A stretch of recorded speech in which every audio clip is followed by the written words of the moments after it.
Et donc, bonjour à toutes et à tous.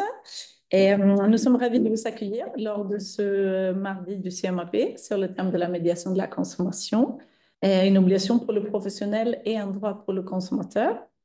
Je me présente, je suis Émilie Lernest, juriste et responsable du pôle médiation de la consommation du CMAP.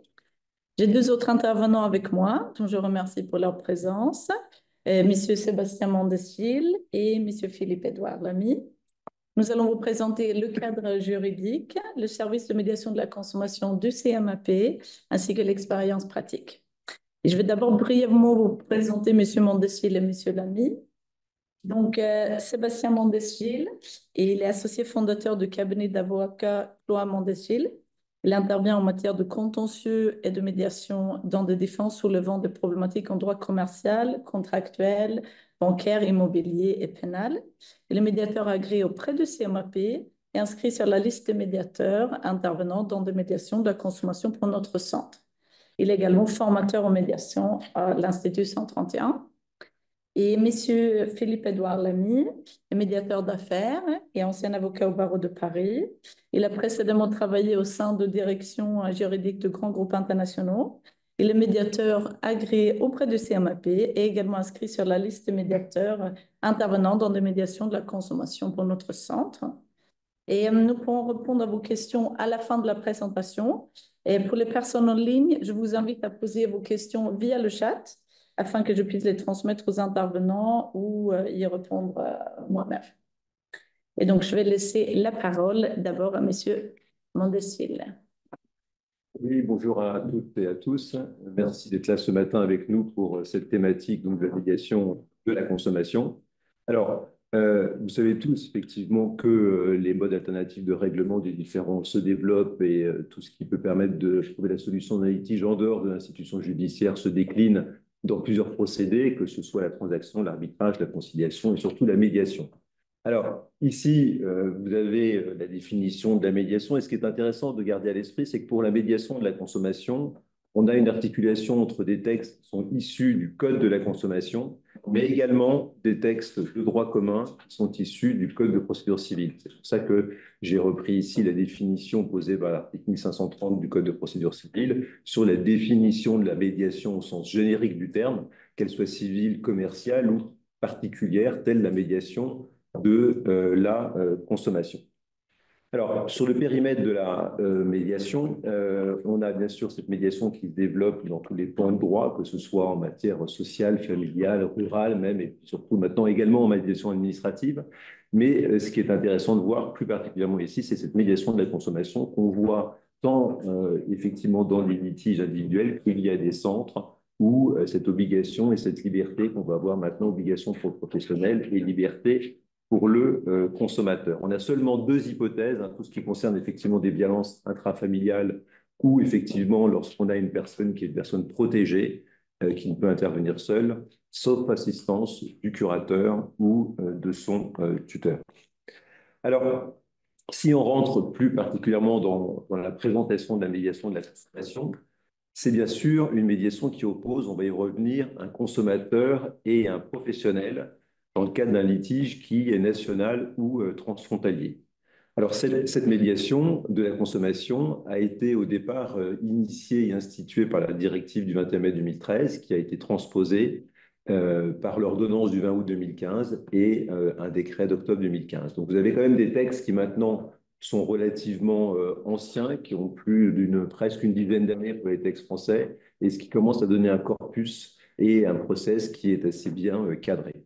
Cette codification de ce texte est intervenue ensuite aux articles L611.1 pour la partie législative et vous avez la partie réglementaire 612.1. Alors, on y reviendra en deux mots sur deux points qui m'interrogent, mais vous avez à chaque fois dans la partie législative une dizaine de textes, dans la partie réglementaire une dizaine de textes aussi. C'est à peu près tout, outre quelques textes, comme je vous ai dit, du Code de procédure civile, des textes de droit commun. Ce qui est important de retenir aussi, c'est qu'une médiation qui est nécessairement conventionnelle et extrajudiciaire. Elle n'est donc pas initiée, proposée, suggérée, ou maintenant dans des nouvelles dispositions, il ne peut pas y avoir une injonction d'un juge, par exemple le juge de première instance, le juge des contentieux de la protection, ex-tribunal d'instance, ne peut pas enjoindre les parties à rencontrer effectivement ici dans le cadre d'une médiation de la consommation. C'est vraiment dans un processus dont on va parler tous les trois, qui est donc conventionnel et extrajudiciaire.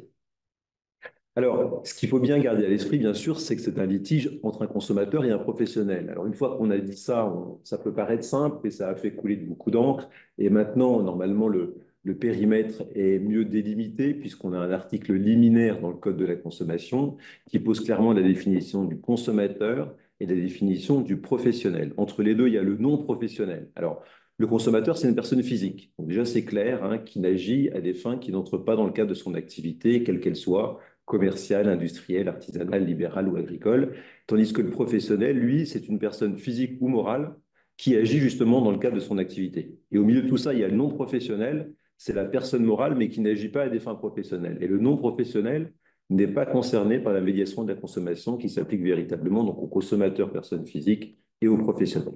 Et bien sûr, il y a une exclusion des litiges entre professionnels qui, eux, sont les bienvenus au CMAP dans le cadre des médiations civiles et commerciales.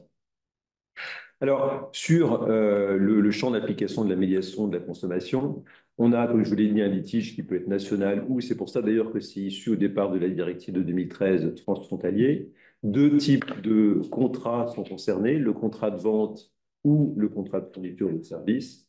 Et on a une exclusion de certains litiges d'ordre un petit peu public, on va dire, les services d'intérêt général non économique. Vous savez, là, c'est par exemple la justice, la police, les services de santé qui sont fournis par des professionnels ou également des services d'enseignement, mais des prestataires publics, pas bien sûr les établissements de privés qui peuvent être soumis dans ce cadre-là à la médiation de la consommation.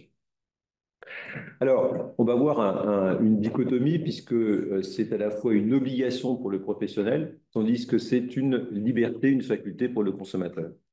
Obligation pour le professionnel, puisque depuis le 1er janvier 2016, tout professionnel doit permettre au consommateur, dès lors qu'il est dans une relation B2C, l'accès à un dispositif de médiation de la consommation en vue de la résolution du litige. Alors ça peut être une médiation d'entreprise, ça peut être une médiation sectorielle, ça peut être une médiation qu'on va voir plus précisément ensuite avec Émilie dans le cadre précisément d'un procès d'un centre, mais c'est véritablement une obligation.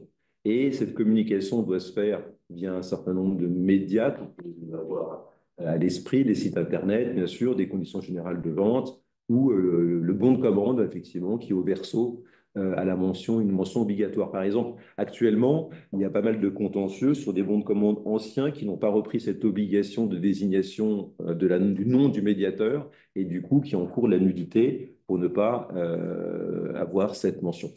À tel point que c'est sanctionné, puisque vous avez une sanction administrative de 3 000 euros ou de 15 000 euros. Donc, c'est vraiment quelque chose qui est contrôlé par les autorités.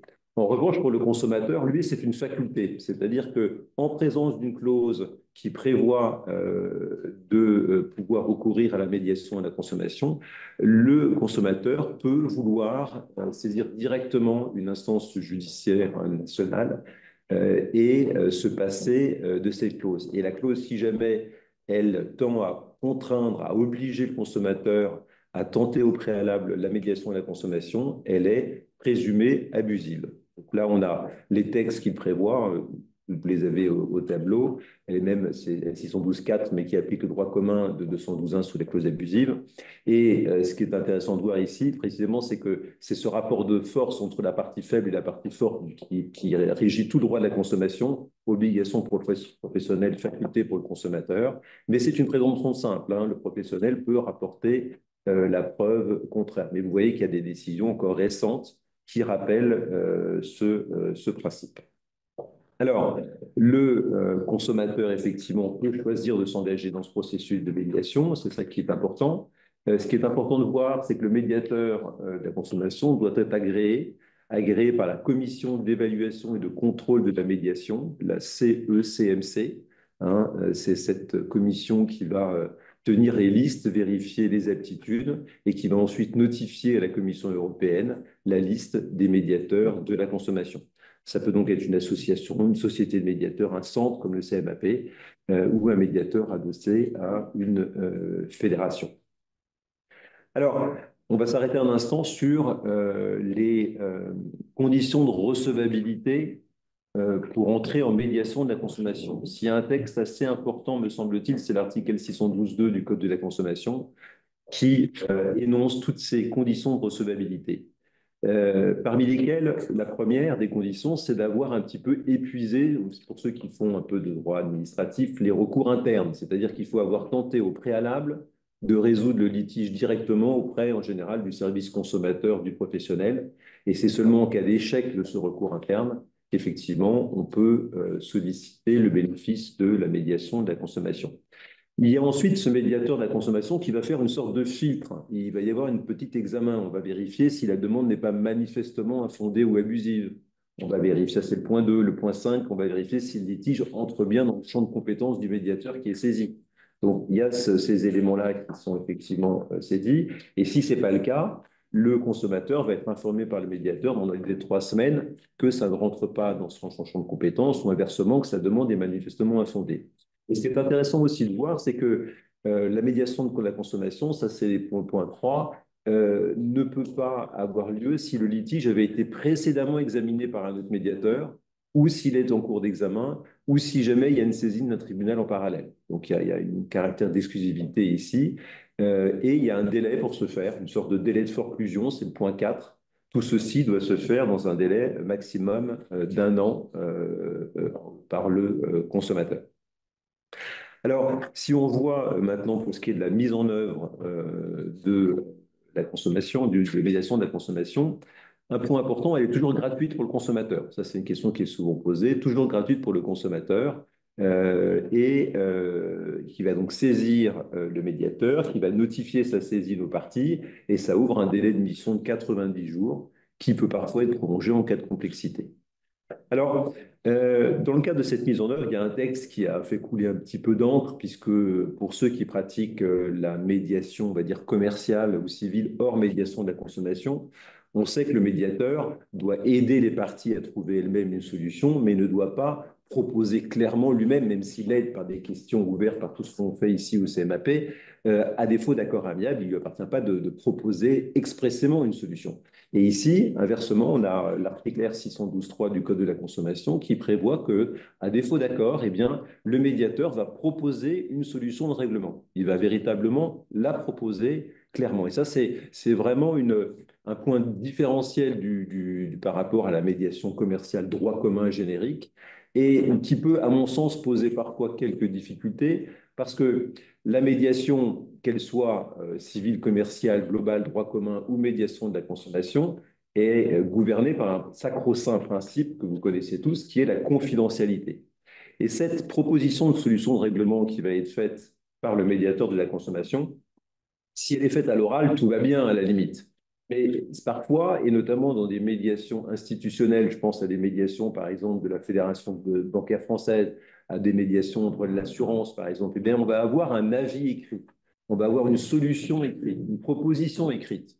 Et à défaut d'accord sur cette proposition, ensuite, le différend va se retrouver devant un juge national et une des parties va être tentée de produire au débat cet instrumentum, cet écrit, cette proposition de solution qui est couvert par la confidentialité, ce qui fait que l'autre partie pourra demander à ce que ce document soit retiré des débats, mais entre guillemets, le mal est fait, tout le monde a eu connaissance, le juge aussi. Voilà, donc voilà, mais bon, en même temps, on est en matière de la consommation, c'est du médiation un petit peu de volume aussi, de masse, il faut que les choses avancent, il y a une volonté, on va dire, pragmatique pour aider les parties à trouver un différend, donc ça s'entend, mais voilà, c'est une petite réserve par rapport effectivement à la sacro-sainte médiation que l'on peut aussi voir en médiation commerciale. La fin de la médiation, enfin, précisément, vous avez soit un accord entre le professionnel et le consommateur, et dans ce cas-là, il y a une exécution et le débat s'arrête là, soit il n'y a pas d'accord, et comme je vous l'ai dit, le médiateur va proposer une solution. Si cette solution est acceptée, exécutée, il n'y a plus de difficulté non plus, il n'y a pas de saisine du juge ensuite. Mais en revanche, en cas de refus de la proposition du médiateur, qui bien sûr, et chaque partie demeure libre d'accepter ou de refuser la proposition, eh bien, dans ces cas-là, les parties peuvent ensuite saisir un juge national. Alors, ce qui est intéressant parfois, c'est de voir effectivement les avis de la commission d'évaluation et de contrôle de la médiation de la consommation. Et vous avez un avis du 24 mai 2019 que je vous ai mis ici. C'est-à-dire qu'il semblerait, selon cet avis, que le médiateur pourrait, en amont du processus de médiation, prévenir les parties que le silence de l'une d'elles à une éventuelle proposition de solution vaudrait acceptation ou refus de leur part. C'est un petit peu comme le refus tacite ou l'acceptation tacite. Donc, encore faut-il qu'il y ait un avertissement en amont, dès l'entrée en médiation, ça serait quelque chose de possible. Personnellement, je ne sais pas si Philippe Édouard, on en parlera si on a pratiqué ce genre de point. Personnellement, je ne l'ai pas fait et je demande toujours un accord, bien évidemment, express. Tout ceci pour aboutir à une transaction. Et un point qui est important ici, vous avez pareil ce texte de droit commun sur la transaction, mais ce qui est intéressant, c'est cet avis de la CECMC, ces deux avis même, qui rappellent qu'il n'appartient pas au médiateur, même le médiateur de la consommation, de rédiger l'accord et ni de même de le faire expressément signer. C'est ensuite aux accords, aux parties de signer et aux parties de rédiger.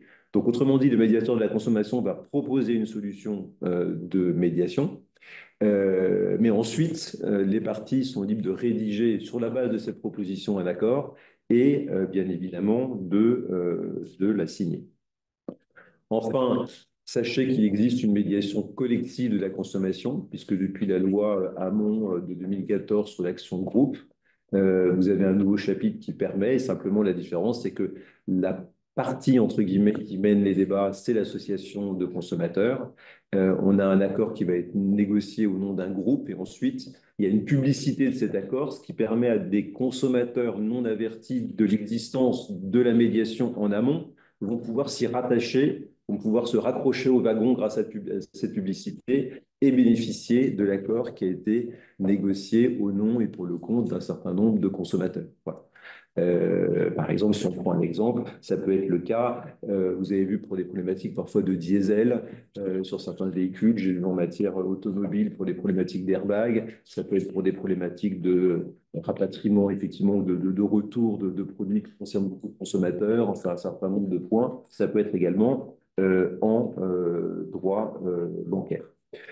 Vous verrez, on vous diffusera pour ceux qui veulent les slides.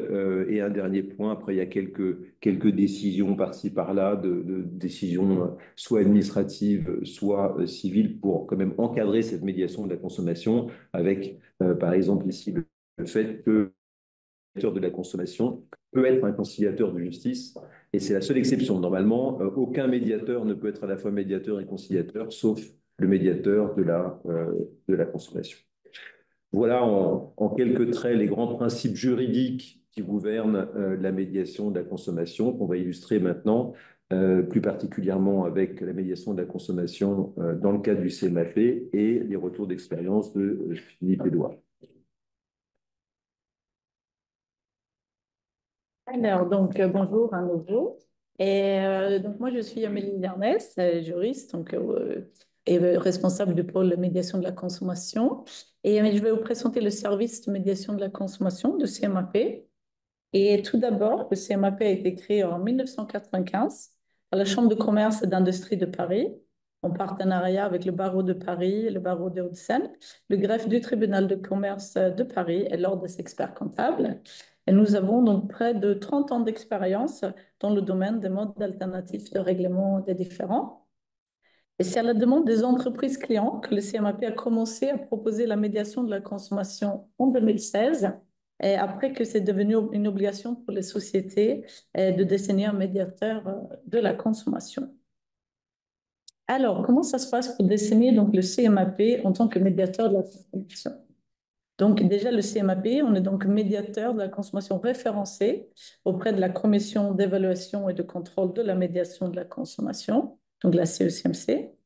Et la destination de notre centre nécessite la signature d'une convention entre la société et le CMAP. C'est une convention qui répond aux exigences de la CECMC et le droit d'entrée est fixé à 1 000 € pour 3 ans. 3 ans, c'est la durée de la convention et c'est une durée renouvelable. Et donc, si vous souhaitez désigner le CMAP comme votre médiateur de la consommation, vous pouvez nous contacter par téléphone ou par email. Et je vous donnerai notre adresse mail à la fin de la présentation. Et donc, on est là pour répondre à vos questions, vos interrogations. Et ensuite, si vous souhaitez nous dessiner, dans ce cas-là, on vous envoie donc un modèle de convention.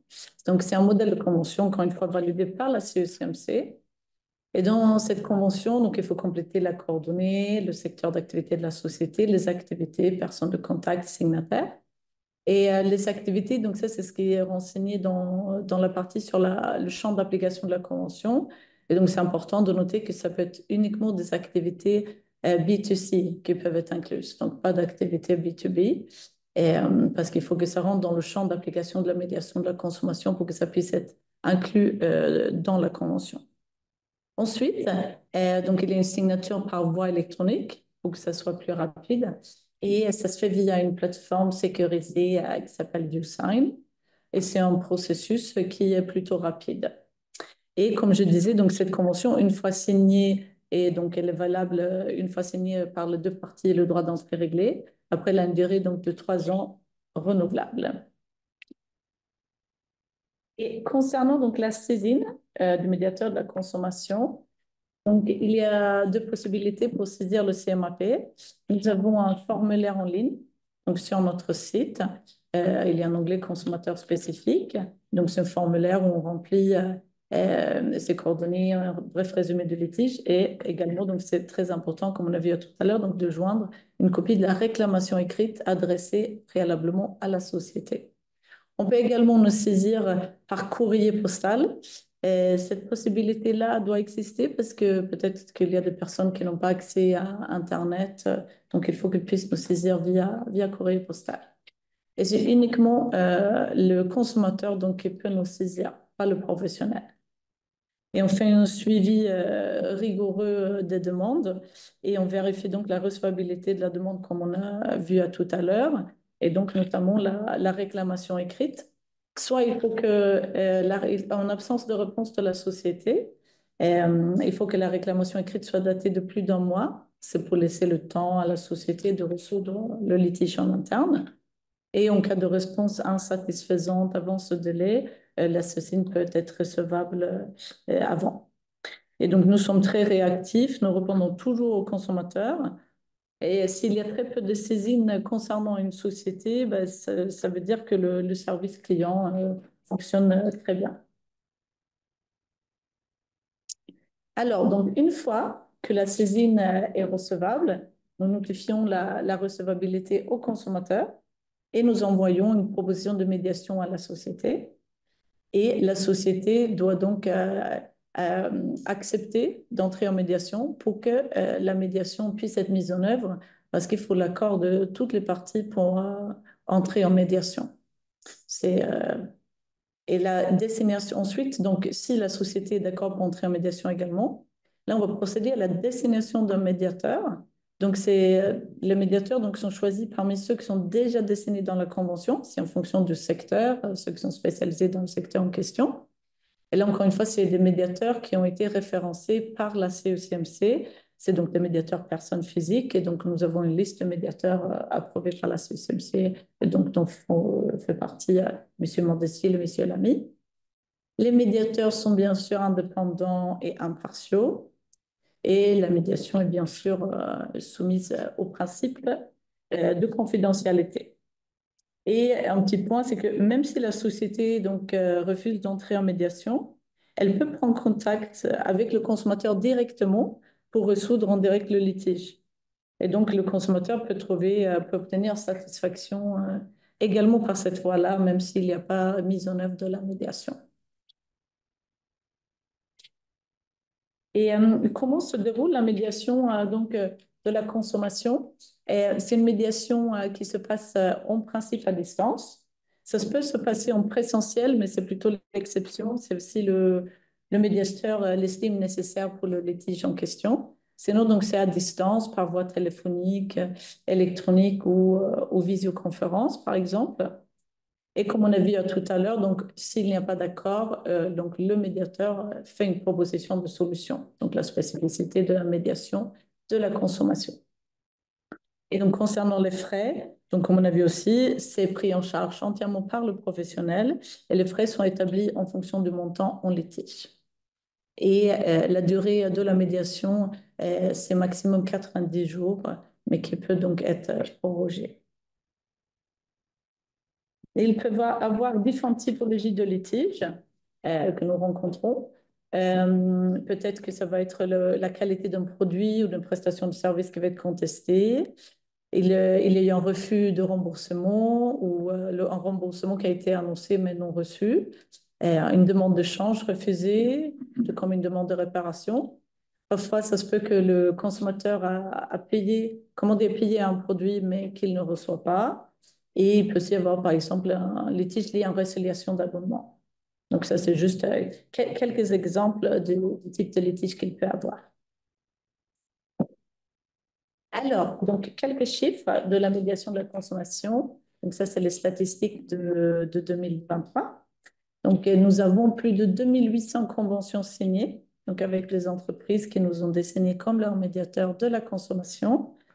Et il y a dans tout type de secteurs. Et les secteurs principaux, donc, c'est l'énergie, l'électronique, l'électroménager, le commerce en ligne, l'assurance, l'équipement de la personne, le secteur de la beauté, les activités sportives.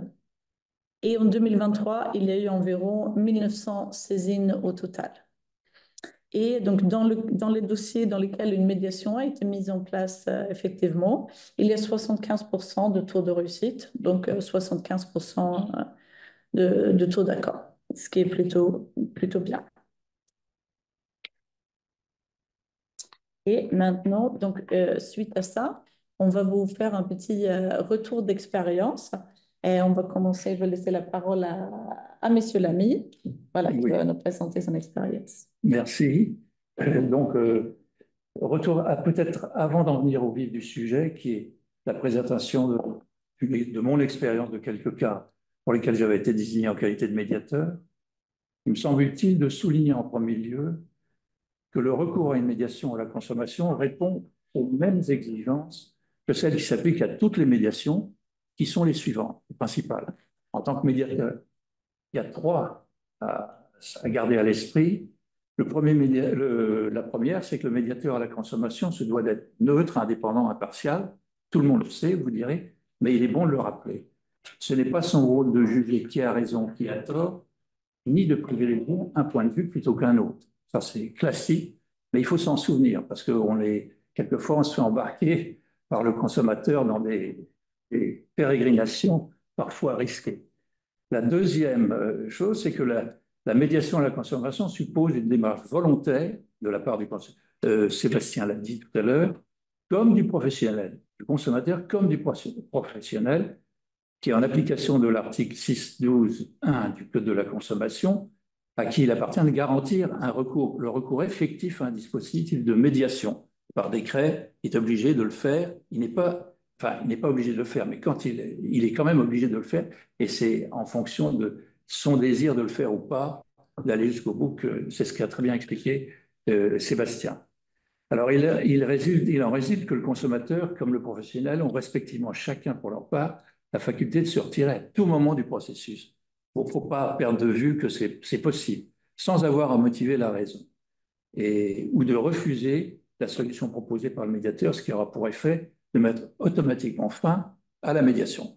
Voilà. Ça paraît évident, mais il faut toujours garder ça, je crois, vivant dans son esprit.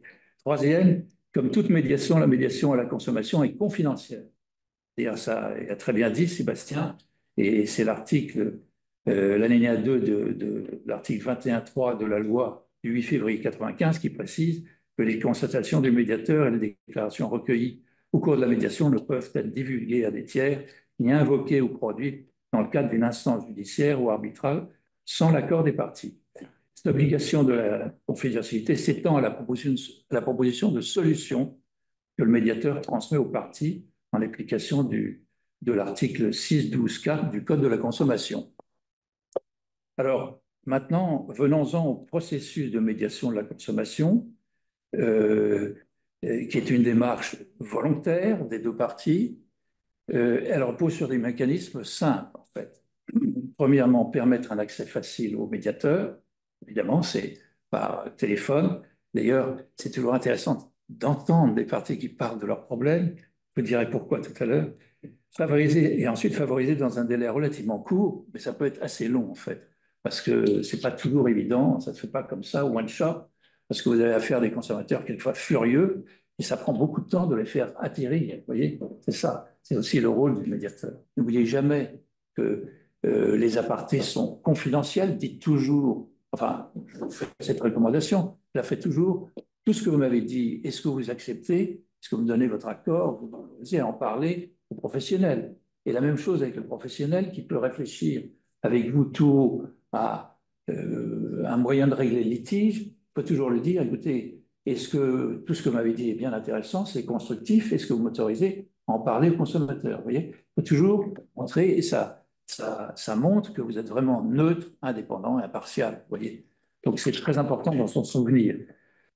Alors maintenant, alors le médiateur devra donc déployer tout son talent de négociateur et par son écoute attentive, écouter, c'est pas seulement se taire, pour aider le consommateur et le professionnel à trouver un accord entre eux permettant de mettre fin au litige. Vous voyez, il faut être clair avec le consommateur.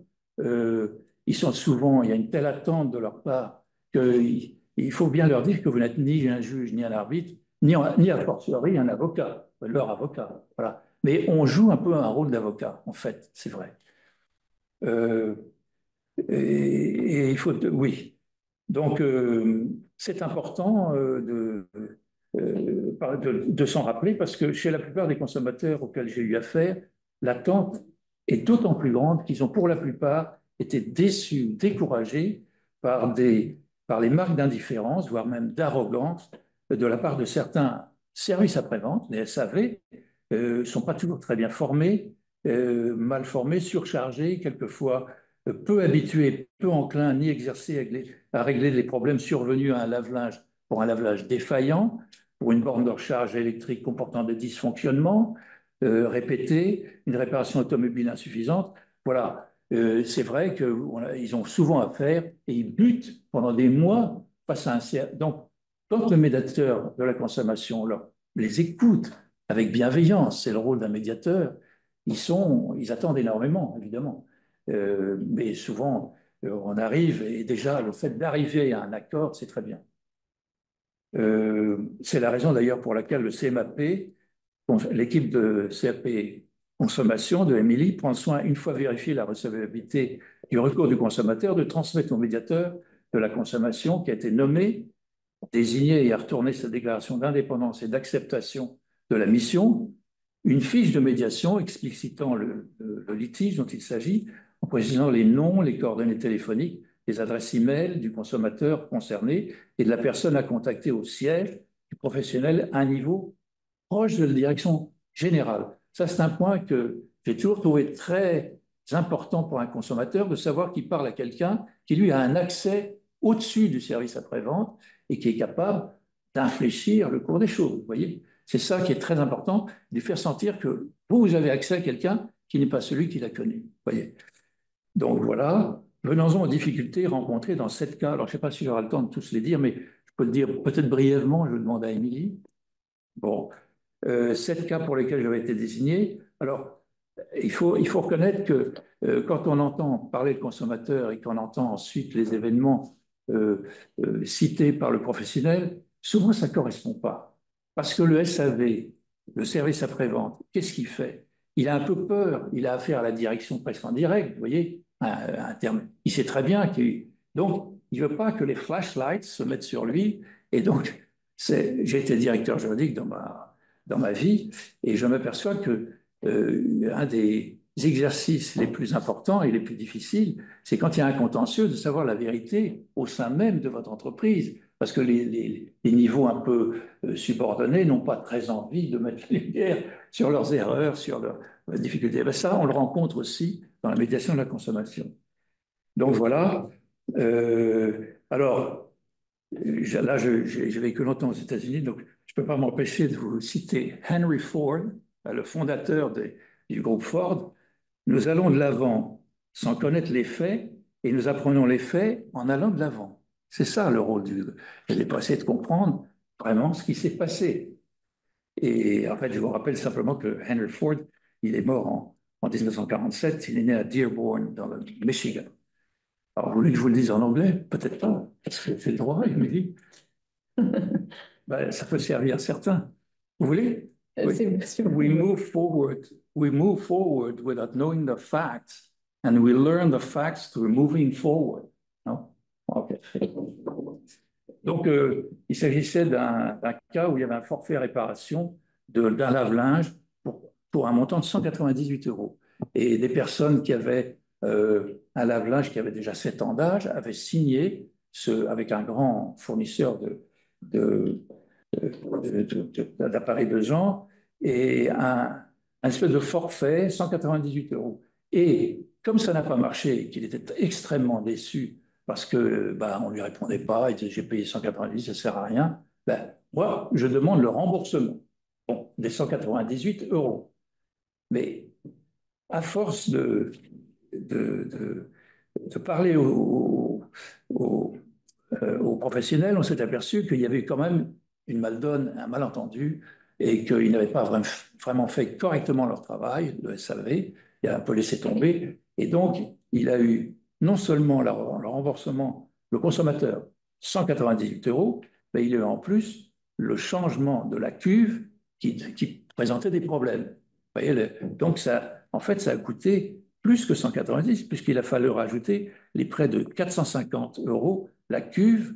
Voilà. S'il y a une chose peut-être importante, parce que ça a été pour moi une difficulté, un étudiant qui avait acheté un écran cathodique dans une grosse maison, très connue, très excellente maison, et euh, la, le professionnel, on avait trouvé un accord, et le professionnel m'avait dit, la dame m'avait même écrit, je lui ai dit, mais est-ce que vous voulez un papier? Et elle m'a écrit, non, un scan suffira amplement, parce que vous pouvez signer par scan, puis vous le renvoyez, ce qui est assez plus rapide et assez commode. Et puis, brusquement, elle m'appelle, une fois qu'on a dit ça, alors moi je lui dis justement, je lui dis à ce monsieur, bah, non, vous pouvez le signer. Comment il fait? Mettez votre bon pour accord et vous pouvez par scan, puisque on m'a dit effectivement que c'était possible. Après, elle change d'avis. Elle me dit, ah ben non, ma direction juridique m'a dit, il faut absolument un écrit, etc. Alors, moi, je suis très embêté, surtout qu'il m'a écrit, mais non, c'est vous qui m'avez dit ça. Ah non, moi, je ne veux pas signer une deuxième fois. Bon, bah, qu'est-ce qu'on fait? Voilà, c'est un gros problème. Je suis là pour vous parler aussi des problèmes. En fait,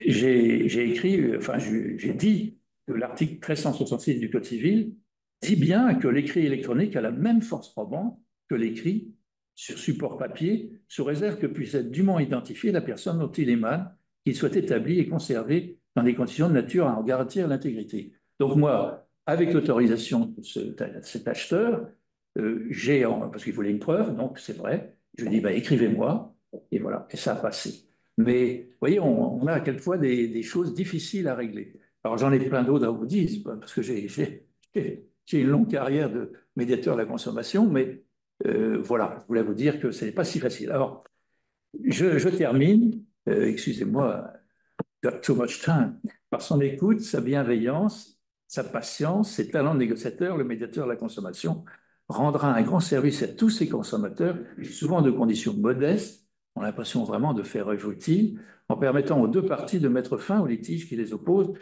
Et je ne peux que citer Ronald Reagan, vous vous souvenez du président américain, qui disait, contrairement aux grands crus classés, les disputes ne s'améliorent pas avec le temps. Voilà. Unlike fine wines, disputes do not improve with time. Voilà. Et je termine là-dessus, et c'est vrai. Merci beaucoup. Je vous en prie. Alors, je vais repasser la parole à mes secondes dessus. Oui, dans toutes les questions aussi à la fin. Oui, pardon, oui. À la fin, vous pourrez poser vos questions, bien sûr.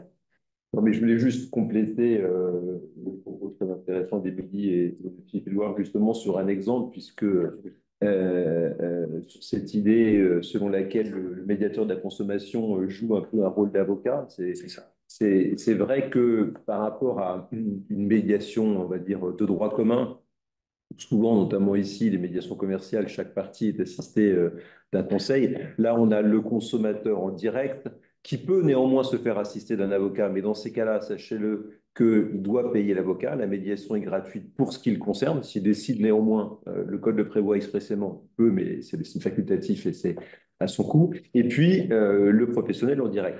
Donc, c'est vrai qu'on a souvent la position de l'un, la position de l'autre. On essaye de plaider, entre guillemets, un peu la cause de l'un auprès de l'autre et réciproquement. Mais on joue aussi non seulement un rôle d'avocat, mais aussi un rôle d'avocat apaisant, un rôle d'avocat qui fait parfois revenir les parties un peu à la raison, un peu un rôle parfois de professeur de droit qui rappelle des règles. Je pense à un exemple juste pour illustrer les propos. J'ai eu une médiation de la consommation intéressante d'un point de vue à la fois juridique et qui peut nous arriver à tous. C'est quelqu'un qui commande un sac sur Internet à un sac de marque anglaise assez connue et prestigieuse et de luxe, et il reçoit un sac. Il prétend que ce n'est pas le sac qu'il a commandé. Il renvoie le sac à Londres et Londres dit ce n'est pas le sac que nous avons envoyé.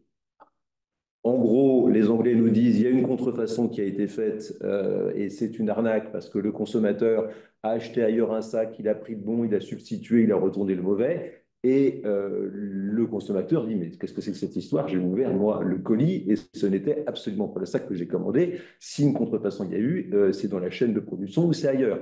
Donc évidemment, personne n'a un commissaire de justice en amont au stade de l'expédition ou en aval au stade de la réception pour démontrer la véracité de ces faits. Donc, on a un problème probatoire dans les deux cas. Donc, il faut faire comprendre aux uns et aux autres comment allez-vous démontrer. Et donc, on explique tout ça pour essayer de faire comprendre aux uns et aux autres qu'on peut, et c'est dans leur intérêt d'arriver à une cote mal taillée pour mettre fin au litige. Bon, voilà, donc on a vraiment un rôle voilà, de conseil, mais de conseil pour avancer la thèse de l'un auprès de l'autre, mais également pour faire entendre raison un tout petit peu à tout le monde. Et puis parfois, on a des situations complètement cocasses.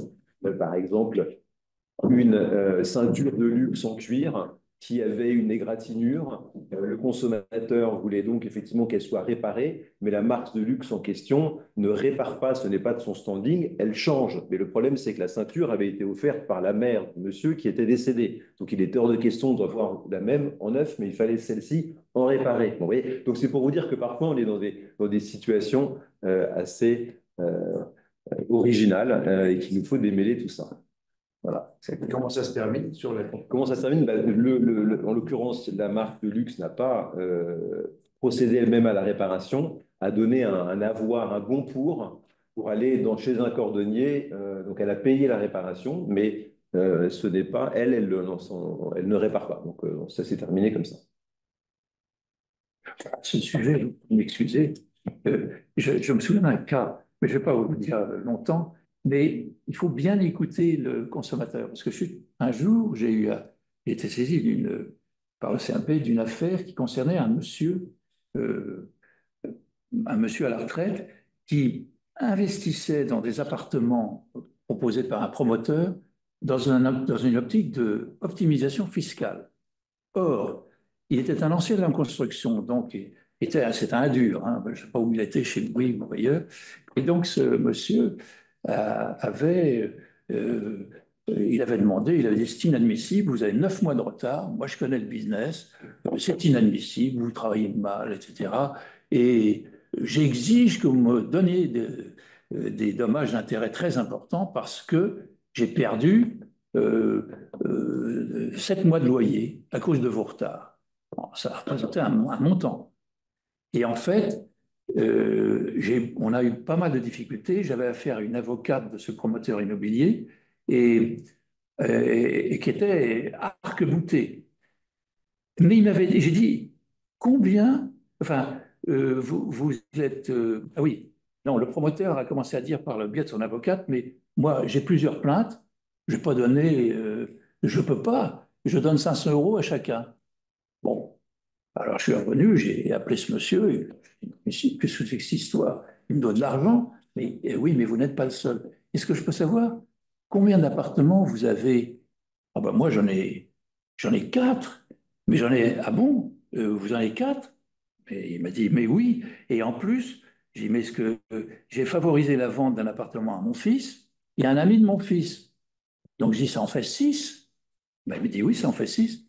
Mais you're not anyone. Vous n'êtes pas n'importe qui pour ce promoteur.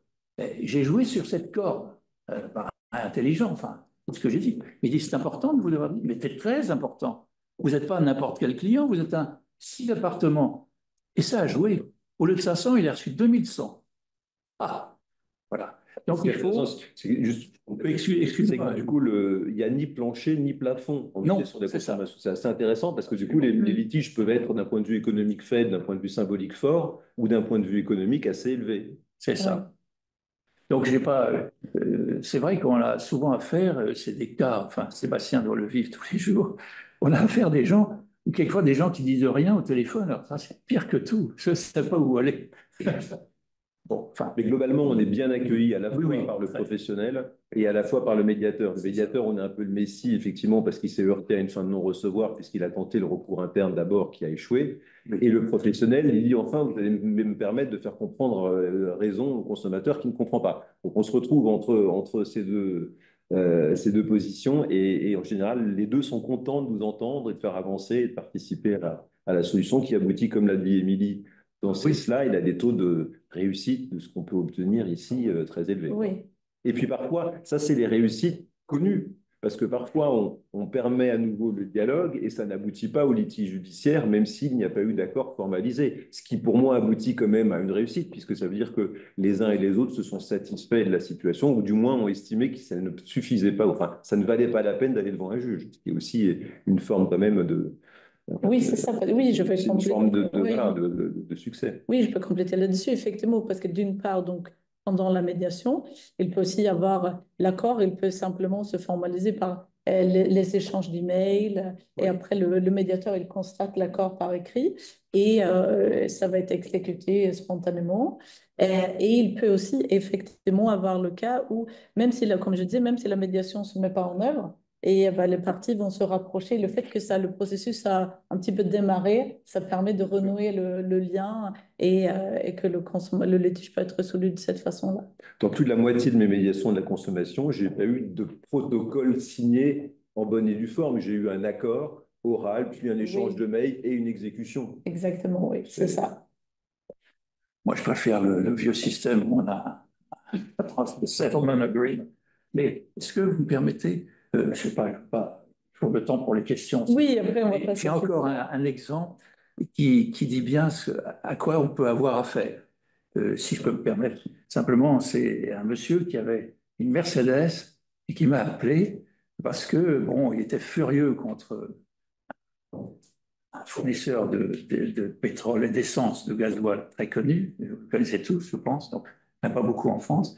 Et au fond, dans son dossier, il était absolument furieux. Il avait acheté une nouvelle Mercedes, c'était un amateur de voitures, il avait aussi une Porsche, m'a-t-il dit, et dans un voyage qu'il a conduit entre le nord et puis l'est de la France, il s'est arrêté dans une station essence qui vendait du bioéthanol.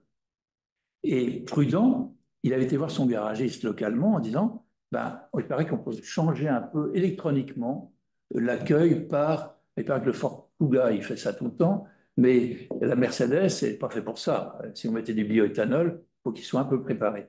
Et malheureusement pour lui, la voiture s'est mise à tousser sur le chemin qu'il a conduit après qu'il ait fait du bioéthanol. Il est très embêté, il a eu toutes les peines du monde, et il a prétendu que la station essence lui avait mis dans son réservoir un fond de cuve, quoi. Voilà. Et donc, il était absolument furieux. Et donc, il a osé envoyer au président des choses, enfin non pas des menaces, mais pour exprimer sa colère, il a presque insulté le président. Alors, une chose que je lui ai dit, écoutez, si vous voulez quelque chose, si vous entendez quelque chose de ce groupe, ne commencez pas par l'insulter. Sans ça, vous n'aurez rien du tout. Bon, alors il a compris, il s'est calmé, et finalement, ça s'est très bien terminé. Il avait une réparation de 2100 euros, et il a quand même reçu 1900 euros, qui a mis un terme, et il était très content d'ailleurs. Je lui ai dit, mais attendez, une recommandation, pas de bioéthanol dans la Porsche. Après, les litiges qu'on a à connaître, les cas d'investisseurs fiscaux ou les conducteurs de Porsche sont quand même pas les plus fréquents. Non, Mais bon, Ouais. c'est intéressant. Et on finit par les aimer bien, ces consommateurs. Ils nous disent, passer une partie de leur vie, on a une forme d'amitié pour eux, et vice-versa. C'est très curieux. Et moi, ça me plaît beaucoup. Vous voyez, au début, on disait, oh, consommation, on va tomber sur des lave-linges. Finalement, c'est très intéressant. Parce Et que... les professionnels aussi sont contents. J'insiste Ah là-dessus. oui, bah oui, C'est oui. vraiment important de le dire. On n'est Voilà. pas côté Oui. consommateur. Hein. Ils sont aussi très contents que ça s'arrête là et qu'on en finisse. Absolument, Tout à oui. fait, tout à Oui. fait, oui. Et donc, on va passer aux questions. Oui. Et d'abord, donc, il y a quelques questions en ligne et je vais passer aux questions dans la salle. Je crois que vous aviez une question. Vous parliez tout à l'heure des apartés. Oui. Vous ne faites que des apartés ou est-ce que de temps en temps, il y a des parties qui se parlent et on entend chacun son point de vue? Alors, personnellement, je ne le fais pas. C'est-à-dire que j'appelle l'un, puis j'appelle l'autre. Je vais faire de mon mieux pour essayer d'obtenir ça, mais voilà, puis je reviens de l'un à l'autre. C'est vraiment des apartés au téléphone. Mais finalement, ça se passe bien aussi. Quelquefois, quand ils ont un mauvais souvenir, je ne sais pas comment les mettre. D'abord, personnellement, j'aime pas, je ne critique pas, hein. C'est très utile, je le fais aussi. Mais des zooms ou tout ça entre deux personnes qui ne sont pas du tout les mêmes, qui finalement se sont disputés, enfin, se sont prêts à disputer, c'est pas, il vaut mieux des apartés. D'ailleurs, beaucoup de problèmes se règlent par des apartés, dans mon expérience. Personnellement, je commence par les apartés pour défricher. C'est ça. Et puis après, je propose parfois une visio. Ah oui, d'accord. Si... J'élague d'abord par les apartés. Et après, je peux les... Est-ce qu'il y a d'autres questions dans la salle? Est-ce qu'il y a un plancher en termes de niveau de consommation, de niveau de litige? Non, Non. non pas. Non, ça peut vraiment varier d'un très petit montant à des montants vraiment très élevés. Oui. Le texte ne prévoit pas, il n'y a rien. Mm. D'accord. Et ça veut dire que le professionnel prend en charge aussi une médiation, même si c'est on va dire un conflit qui porte sur un coût de réduction de 5 euros. Enfin, je fais exprès de prendre. Oui, il peut aussi, ouais. Oui, s'il souhaite entrer en médiation, voilà. Et ou peut-être que dans ce genre de Enfin, lui, dossier. il doit. Si le consommateur veut rentrer en médiation, lui, il a l'obligation de le proposer. Oui, de le proposer, bien sûr. Et après, il doit rentrer et quitte à en sortir ensuite. Oui, oui, exactement. Il y avait un autre point, vous avez parlé de la saisine du consommateur auprès du SEMA. Oui. Mais c'est uniquement la saisine par rapport, on va dire, à un professionnel qui serait conventionné auprès de vous ou c'est n'importe quelle société?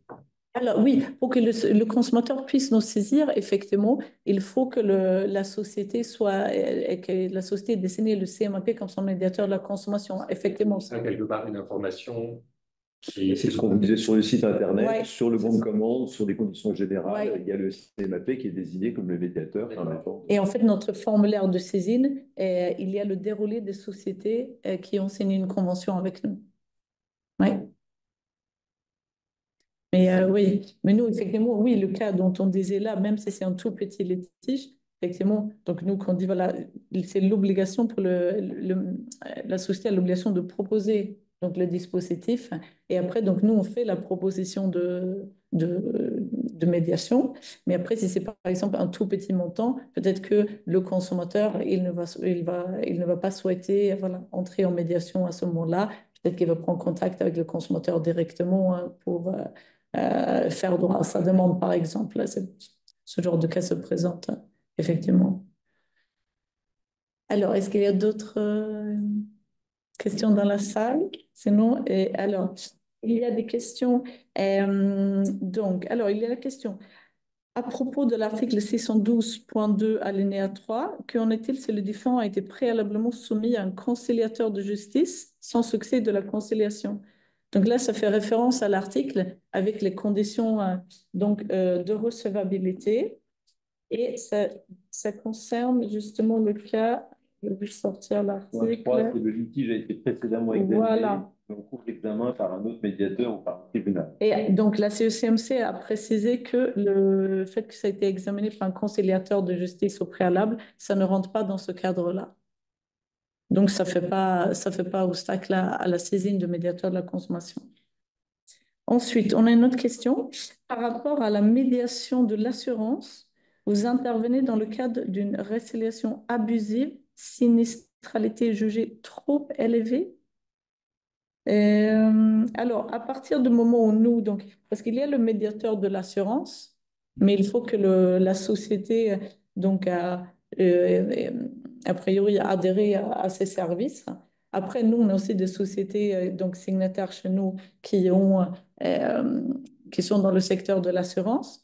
Et donc, à partir du moment où le consommateur il a tenté de résoudre au préalable son litige auprès de professionnels et que sa recevabilité, que son litige, sa demande est recevable parce qu'il a fait donc sa réclamation écrite au préalable, oui, on peut. J'ai eu un dossier comme ça d'une dame qui tombait trop souvent dans l'escalier au bout de l'assureur. Donc une première indemnisation, une deuxième, à la troisième chute dans un... Bon, l'assureur a commencé à avoir quelques questions le litige est intervenu. Le problème de sinistralité est pris en compte par l'assureur. Oui. Et on a également une question. Bonjour, qui rédige la transaction si ce n'est pas le médiateur? Alors, donc ça c'est, oui, effectivement, la question se pose parce que parfois les parties ne sont pas d'avocats, mais ça peut être par exemple le service juridique de la société, par exemple, qui peut proposer de le faire. Donc, personnellement, vous l'avez compris, moi, quand j'en viens à proposer une solution, je ne la rédige pas par écrit pour vraiment être certain par rapport à la confidentialité qu'il n'y ait pas de problème si jamais on ne trouve pas d'accord ou si la proposition n'est pas acceptée. Si elle est acceptée après, il y a soit des échanges de mails qui matérialisent cet accord, soit vraiment un projet. Hein, Philippe Edouard en a parlé. Et je ferai que dans ces cas-là, effectivement, je trouve ça bien. Et comme Émilie et Philippe ont dit, que ça vienne du professionnel, plus ou moins aidé Philippe à sa trame, mais en tout cas que ça émane du. Et après, bon, il faut juste vérifier, vous, en tant que médiateur, que ça correspond quand même, si c'est le service juridique du professionnel, que ça correspond à l'accord intervenu et qu'il n'y ait pas quelques subtilités. Dans ces cas-là, il faut alerter le consommateur sur ce point. Et ensuite, on a une autre question. Bonjour, doit-on vraiment attendre l'exécution du protocole? Quid de la durée de 90 jours de la médiation? Alors, à mon sens, pour considérer la médiation, si la question porte sur la durée de la médiation et si la médiation est close, non, on ne doit pas, il n'est pas nécessaire d'attendre l'exécution du protocole pour que la médiation soit terminée en termes de médiation de la consommation. Pour moi, les 90 jours, c'est jusqu'à l'obtention de l'accord et l'exécution peut s'étaler sur une période plus longue. Oui. Ça, ouais. Tout à fait. Il y a une question. Donc, peut-on revenir sur la confidentialité? Quid en cas d'échec de la médiation? D'un point de vue juridique et judiciaire, la confidentialité est absolue. Il faut vraiment le rappeler pour que à la fois le consommateur et à la fois le professionnel entrent sereins et confiants en médiation. La confidentialité est absolue. Alors après, la problématique en cas d'échec, effectivement, c'est le respect de celle-ci. Mais là, justement, il y a un arrêt, par exemple, il y a de la décision de jurisprudence assez récente qui, dans ces cas-là, écarte systématiquement les pièces et les propositions de solutions, si jamais elles ont été faites par écrit, des débats pour le cas où il y a eu un échec. Et ensuite, une des parties produit une des pièces qui aurait été échangée et ou une proposition de solution. Donc, normalement, on a vraiment la garantie, c'est écarté. En sortant de la médiation, aucune des parties ne peut faire état ni des échanges avec le médiateur, ni des échanges entre elles, ni des échanges de pièces, ni de la proposition de solution. Il faut là-dessus être assez confiant. Après, de fait, une partie peut être tentée de le faire, mais dans ces cas-là, l'autre partie est en droit vraiment d'écarter et le juge ne pourra pas appuyer sa décision sur ce qui aura été dit, montré, vu, échangé durant la médiation. C'est, à mon avis, fondamental. Si je peux me permettre une remarque quand même, les parties, à mon sens, restent libres de se délier mutuellement de la confidentialité, de lever la confidentialité. Si les deux sont d'accord. Voilà, si les deux sont d'accord. Si les deux sont d'accord. Non. Et je pense que c'est quand même une nuance importante. Dire que je suis d'accord avec vous, c'est absolu. Et le médiateur, il est absolument question de ne rien divulguer. Et de toute façon, il ne saura pas, c'est pas à lui à faire respecter la confidentialité, mais il appartient aux parties si elles le souhaitent, ou si elles le veulent. On ne peut pas les obliger à quelque chose qu'elles ne veulent pas. Si elles sont d'accord toutes les deux, ben, pour lever la confidentialité, après tout, c'est leur affaire. Voilà. Dans le même ordre d'idée, juste, moi j'ai été confronté une fois, il y a un texte assez curieux, c'est le R612.3. Le médiateur communique à la demande de l'une des parties, tout ou partie des pièces du dossier. Ça voudrait dire qu'une des parties pourrait demander au médiateur qu'on lui adresse toutes les pièces du dossier. Alors que la médiation, normalement, chaque partie est libre de montrer seulement au médiateur dans le cadre de la partie, ou bien en plénière à tout le monde, mais il y a une liberté. Donc ce texte, il est un petit peu en contradiction, ou du moins il y a une petite entorse par rapport au principe, ce qui fait que moi, ce que j'ai pu faire dans ces cas-là, c'est justement des visios où j'ai partagé mon écran, mais je n'ai pas voulu adresser en pièce jointe d'un email, par exemple, les pièces, parce que je ne voulais pas, en cas d'échec, qu'une des parties tomber dans peut-être un piège, je ne sais pas, et être instrumentalisée par rapport à ça. Donc, c'est un vrai sujet, ça a toujours été, mais voilà, il faut être rassuré quand même sur la confidentialité, je pense. Oui, bien Oui, sûr. enfin, ça dépend si vous avez un visio. Moi, ça m'est arrivé avec enfin, Une capture d'écran de visio, on peut faire une photo, oui, vous on peut pouvez faire plein une de choses, photo. je sais, mais bon, il faut. Vous avez Mais on aucun- a un texte qui nous oblige aussi, donc il Oui. faut. Oui, et au niveau du CMAP, on suit bien sûr une confidentialité stricte concernant les dossiers, etc. et tout. Bien entendu. Est-ce qu'au niveau national, vous voyez une croissance de ce mode de résolution amiable? Oui, alors il y a de plus en plus de demandes chaque année, oui. Oui, ça augmente et aussi les professionnels, ils prennent de plus en plus conscience de cette obligation. Même si l'obligation date de 2016, il y a des sociétés qui ne sont toujours pas au courant, enfin, mais en tout cas qui s'y prennent que maintenant. Donc petit à petit, il y a de plus en plus de sociétés qui désignent un médiateur de la consommation et il y a de plus en plus de demandes effectivement des consommateurs. Et je vois, euh, alors, il y a plusieurs questions. Actuellement, il existe des plateformes online qui proposent le service de médiation de la consommation. Quelle est la valeur ajoutée proposée par le CMAP? Alors, des plateformes online, je ne sais pas à quelle plateforme, du coup, la personne fait référence pour pouvoir être médiateur déjà de la consommation. Donc, enfin, il faut choisir un médiateur qui est agréé par la CECMC. Donc, la liste figure sur le site de la CECMC. Et après, c'est peut-être la façon dont il gère les litiges. C'est peut-être à ça la question fait référence. Alors, Oui. juste un point par rapport à ça, parce qu'il y a eu effectivement, il y a un petit peu de texte par rapport à ça. Pour les plateformes online, exclusivement, il y a un texte qui m'a un garde-fou, c'est-à-dire que ces plateformes ne peuvent pas régler le litige enfin, la médiation de la consommation par un processus purement algorithmique. C'est-à-dire que ça ne peut pas être de l'IA pure ou des logiciels ou des formules pures qui règlent le sujet. Alors moi j'ai une réponse toute simple à cette question. Quel est l'apport? Pardonnez-moi, ça fait peut-être un peu ringard, mais pour moi, c'est l'humain, l'apport. Oui. C'est nous, c'est nos échanges, c'est la Oui. parole, c'est notre expérience, c'est notre vécu. Bien sûr, mais c'est ça. C'est l'apport du CMAP. Enfin, pour moi, ça n'a rien à voir. Oui, c'est ça. Nous, on est là, on est disponible pour échanger, répondre aux questions. Voilà. Et il y avait une question. Alors, on va voir, il y a plusieurs questions là. Alors, comment faire pour devenir médiateur de la conso au CMAP? Alors, c'est un petit peu complexe parce que donc il faut d'abord devenir médiateur agréé tout court au CMAP, enfin tout court, mais enfin il faut devenir médiateur agréé au CMAP. Ensuite, il faut suivre une formation de la médiation de la consommation. Et ensuite, il faut que le CMAP soumette la candidature à la CECMC et il faut que ça soit accepté. Et il y a comme une sorte de restriction au niveau du nombre de médiateurs qu'il peut avoir. Donc, c'est pas quelque chose qui se fait très facilement. Voilà. En toute transparence. Alors, bonjour, le coût de la médiation dépend de l'intérêt de litige. Quel est le pourcentage ou la grille? Alors, j'ai un petit exemple à vous donner là-dessus. Et donc là, c'était pour le coût de la médiation. Donc, par exemple, pour un montant en litige, donc c'est un exemple, hein, pour un montant en litige entre 1001 et 5000 euros, c'est un forfait de médiation de 500 euros hors taxe pour une médiation à distance. Voilà. Et autre question, dans le cas d'une proposition de solution, celle-ci doit-elle être faite pendant les 90 jours après? Elle doit être faite dans les 90 jours.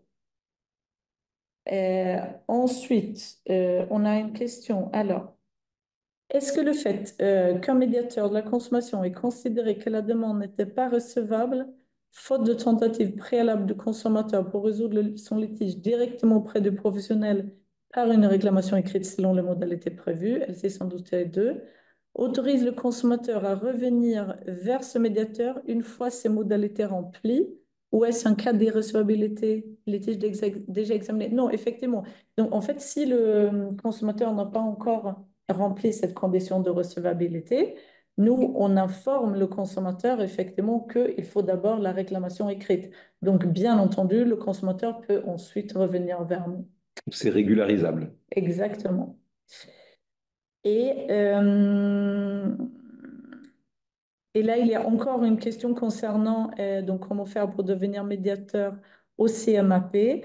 Donc là, je vais peut-être vous envoyer, si vous avez des questions concernant le fait de devenir médiateur agréé au CMAP, vous pouvez adresser un email à notre centre de formation, l'Institut 131.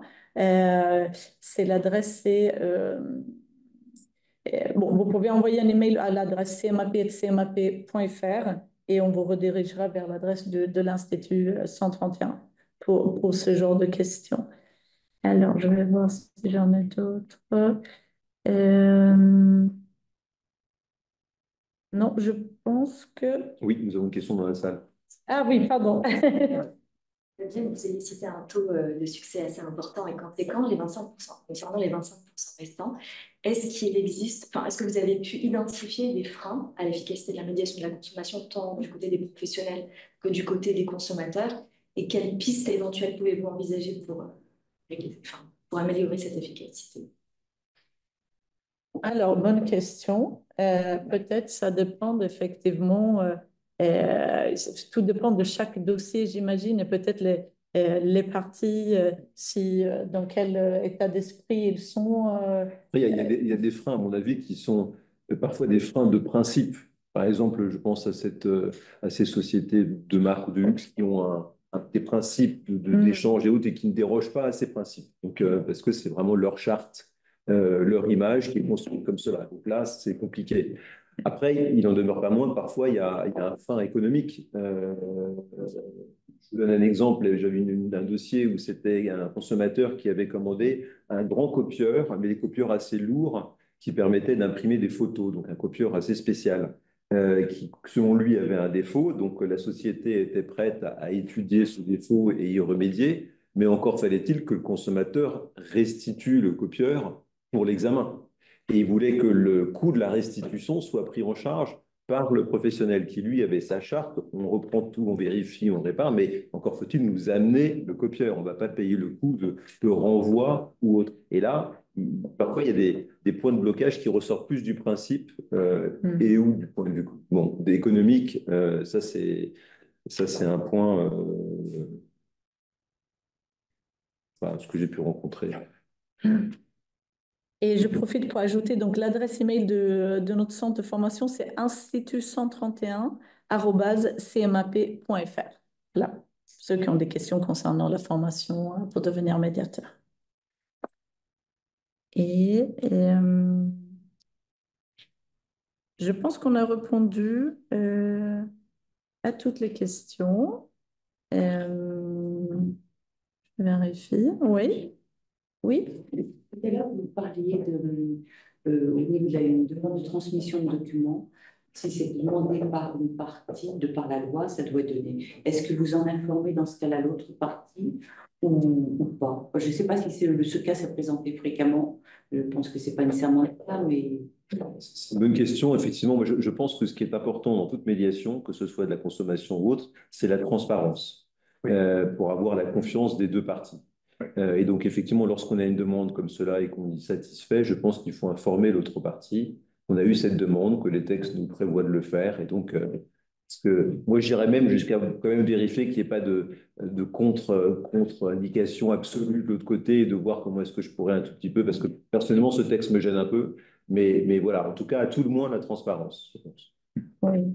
En pratique, vous avez eu ce cas fréquemment? Je l'ai eu, c'est pour ça que je l'ai traité, parce que je disais en visio, avec les limites, effectivement, comme l'a dit Philippe Édouard, c'est pas absolu, mais en tout cas, je l'ai traité comme ça, plutôt que d'envoyer en pièce jointe. C'est assez rare, mais parce qu'il faut quand même que la personne connaisse le texte. Parce que c'est en général le consommateur qui demande tous les éléments donnés par le professionnel, c'est plutôt comme ça que ça se passe. Je l'ai eu 2 fois, moi. Et oui, moi je rajoute juste lors de la saisine par le consommateur, nous on informe sur le formulaire que les pièces jointes à la saisine vont être transmises à la société dans le cadre de la proposition de médiation. Donc on le mentionne pour que le consommateur sait que donc, la copie de sa réclamation écrite ou autre document, peut-être il va joindre facture, etc. Ça sera transmis à la société. Par contre, s'il y a des documents des données personnelles sensibles type médicaux. Là, nous, on fait une double vérification auprès du consommateur pour vérifier voilà, son accord, etc., pour transmettre, parce que comme par rapport au RGPD, c'est très strict. Et je vois, pardon, il y a encore, pourrait-on avoir le support d'information sur la médiation de la consommation? Donc oui, je pense que ça va être possible. On va revenir vers vous là-dessus. Et quelle solution? Ah oui, ça doit être pour l'un de vous. Quelle solution a été trouvée pour le coût d'envoi du matériel pour réparation? Le coup d'envoi, eh bien justement, c'est un des cas où je ne crois pas. À ma connaissance, il n'y a pas eu d'accord. Enfin, moi, je n'ai pas pu aboutir à un accord. Parce que vraiment, là-dessus, parce que le copieur était assez cher, donc ils étaient vraiment prêts à. Mais ils voulaient quand même pouvoir faire un diagnostic. Et je crois qu'ils ont quand même réussi parce que c'était un copieur connecté. Je crois que, à un moment donné, ils ont pu, à distance, faire une sorte de diagnostic du copieur et peut-être intervenir et régler, je crois. C'est pour ça que je dis qu'il y a les 75% connus et parfois il y en a un petit peu plus avec des cas de succès inconnus, mais sans instrumentum, sans écrit, sans mail. Je crois qu'ils sont connectés à distance et puis après, j'ai plus de nouvelles et finalement, voilà, comme ça, c'est réglé. Bon, bah, je pense parce qu'on arrive vers la fin. Et donc, juste, il y avait une dernière question. Quid de vos relations avec la CECMC, de leurs remarques? Je ne sais pas exactement ce que la question, enfin, je pense la question, mais en tout cas, donc nous, on a voilà, des contacts avec la CECMC en cas de besoin, quand ils font une validation, on leur demande leur validation, voilà, comme par exemple dans le cadre de convention cadre ou autre. Voilà. Oui, quand on devient médiateur de la consommation auprès du CMAP, on nous demande un petit peu dans quel secteur est-ce qu'on souhaite Oui, intervenir, ou bien dans quel secteur on ne souhaite pas. Par exemple, moi, j'ai exclu certains secteurs puisque je risque d'être conflicté en tant qu'avocat dans des secteurs-là. Donc, on faut un peu, du coup, et oui, c'est voilà, ça. donc il y a ce choix des secteurs un peu qui sont Oui, c'est parfois et ça. qui est contrôlé par la Ouais. CMC aussi. Exactement, oui. Par exemple, lorsqu'on envoie le dossier justement de candidature des médiateurs qui vont faire des médiations de la consommation pour le CMAP, donc effectivement, on envoie le dossier, c'est eux qui vérifient, qui donnent voilà, leur approbation ou non. Et oui, une petite précision, donc en fait, c'est le centre en tant que tel qui est donc le médiateur de la consommation. Et après, notre liste de médiateurs, donc c'est les médiateurs personnes physiques qui sont autorisés donc à faire des médiations de la consommation Avec certains secteurs chacun. et c'est ça, exactement, oui, chaque personne a certains secteurs spécifiques prédéfinis. Ben voilà, donc on va s'arrêter là, je crois. Ah oui, pardon, encore, oui, dis-moi. Combien de médiateurs de la consommation? Nous, Oui. on a une vingtaine. D'accord. Oui. Et au total, au CMAP, nous avons plus de 200 médiateurs. Voilà. Donc, il y a beaucoup plus pour les médiations interentreprises. Voilà. Et donc, bah, merci beaucoup pour votre écoute, ici en présentiel et en visio. Merci à M. Lamy, merci à M. Mandesville pour vos interventions. Et donc, si vous le souhaitez, vous pouvez, il y a des viennoiseries, un petit café, là, juste. Ça reste toujours l'avantage du présentiel, ça. Voilà. Désolé, hein, mais... C'est ça. Et donc, merci à tous. Merci beaucoup. Merci.